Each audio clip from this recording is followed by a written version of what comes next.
Hey everybody, I'm Nanelly. This is my first video for you guys and I'm going to profile my Tapu Koko deck. I've worked with this deck for a few weeks online and it took me a while to collect everything in real life, so I'm really excited to show you guys what I have. Baxter lent me some cards to bling out my deck for a local league I competed in tonight, so you probably won't see me use some of these in the future, but it'll be fun for now. I went 2-2 at the league tonight with this, and it was really powerful.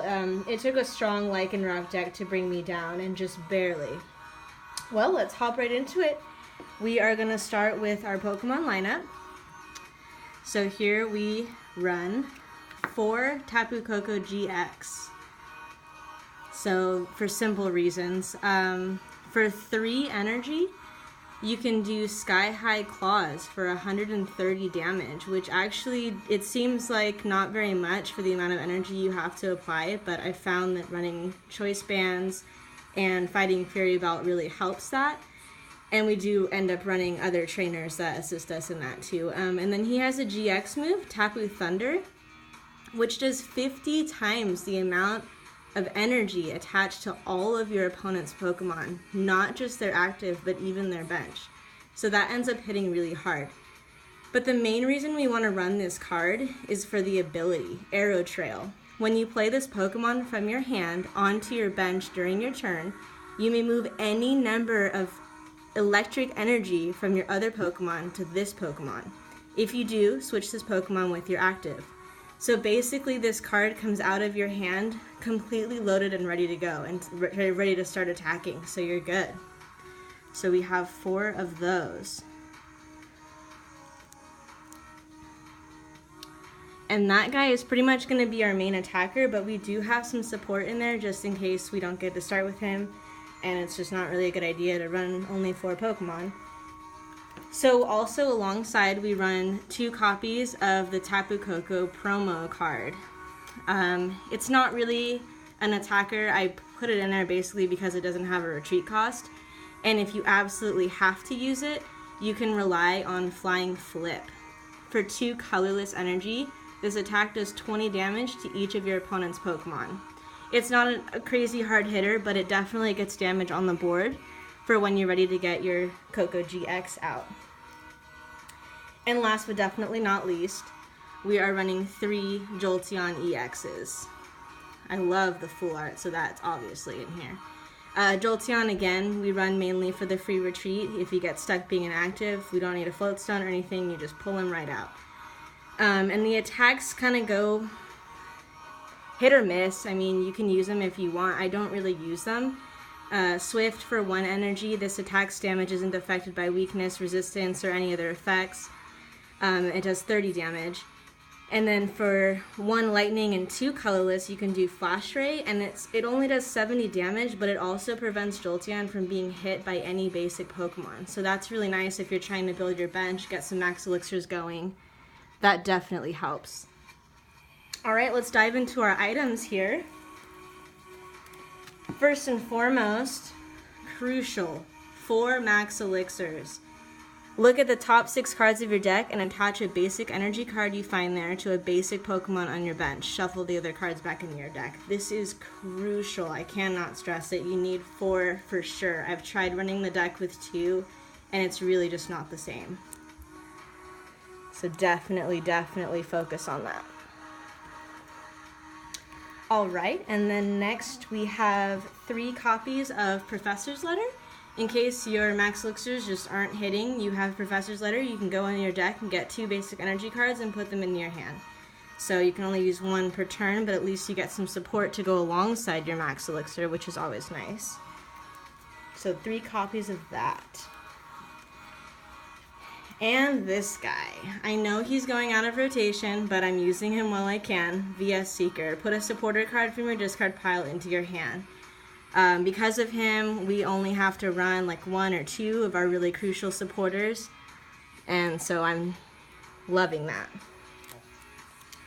The only downside to this deck is we do use a lot of items, so if you think you're about to face Trashalanche, you might want to alter this for your own sake. Alright, next we have 3 copies of Choice Band. I'm pretty sure everybody knows what this is, but I'll read it just in case. It's a tool. The attacks of the Pokemon this card is attached to do 30 more damage to your opponent's active GX or EX Pokemon. So that's really nice. Like I mentioned before, it gives Koko GX a little bit more of a kick, and even if you get stuck with any of these guys out there, you're good to go. Alright, and we have 3 copies of Ultra Ball. Discard 2 cards from your hand. If you do, search your deck for a Pokemon, reveal it, and put it into your hand. This is way better than Nest Ball for this deck because you don't want Koko GX going straight onto the bench.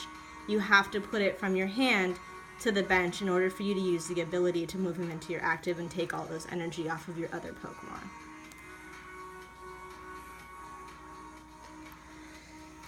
Alright, some more items here. We have 2 copies of Energy Retrieval.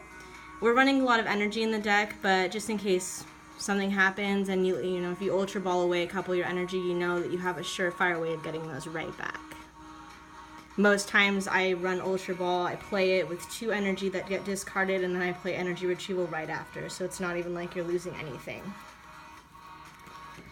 Okay, and then we have 2 copies of Fighting Fury Belt, which if I'm not mistaken is going to get rotated out pretty soon, but like I said, I'm just using it while I can. It's another Pokemon tool. The basic Pokemon this card is attached to gets 40 more HP, and his attacks do 10 more damage to your opponent. So it's really just an awesome card, especially for Koko GX. It really helps.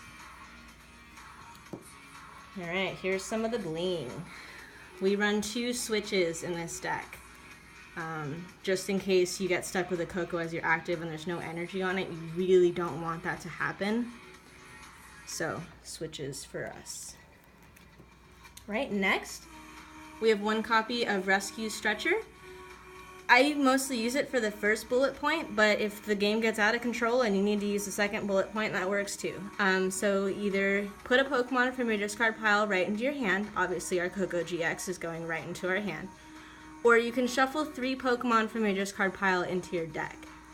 So if you feel like you've just lost too many and you need a bench for max elixirs, that would be your buddy. And then 1 copy of Potion. I really like healing cards, so I had to fit that in somewhere. Alright, that does it for our items. Next we're going to dive into supporters. Brace yourselves. We have 2 copies of Professor Sycamore. Discard your hand and draw 7 cards. Pretty self-explanatory. Definitely useful. I can say I honestly haven't gone a single game with this deck without using probably both Sycamores, and I VS Seeker for them constantly. Next, we're going to have 2 copies of Lysander. Switch one of your opponent's bench Pokemon with his or her active. That's, again, self-explanatory, but crucial. And then we have 2 copies of N. Each player shuffles his or her hand into his or her deck, then each player draws a card for each of his or her remaining prize cards. You're going to use that a lot. Most of my VS Seekers get used on an N or a Sycamore.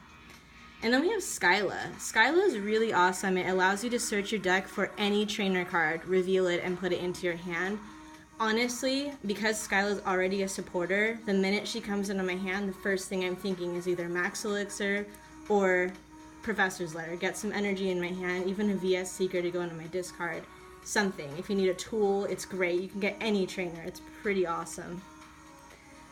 Next, we have 1 copy of Brock's Grit. Like I said, in case the game gets out of hand, you have too much energy in your discard and you haven't gotten energy retrieval or what have you, you can play this.